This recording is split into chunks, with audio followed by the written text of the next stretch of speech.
Beredar video memperlihatkan jalan yang ditanam dengan pohon pisang gegara tak kunjung diperbaiki, viral di media sosial. Video tersebut diunggah oleh akun Instagram Anang_Sugiarto, Rabu, 7 Juni 2023. Dalam video memperlihatkan seorang pengunggah melintasi jalan di Kedung Mentawar, Kecamatan Ngimbang, Lamongan. Pemandangan unik terpantau, terdapat pohon pisang berdiri di tengah jalan. Kondisi ruas Jalan Lamongan Selatan. Sontak setelah video tersebut diunggah menuai berbagai komentar dari warganet.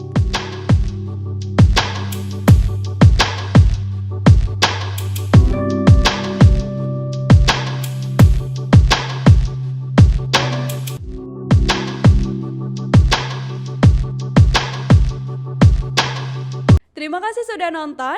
Jangan lupa like, subscribe, dan share ya.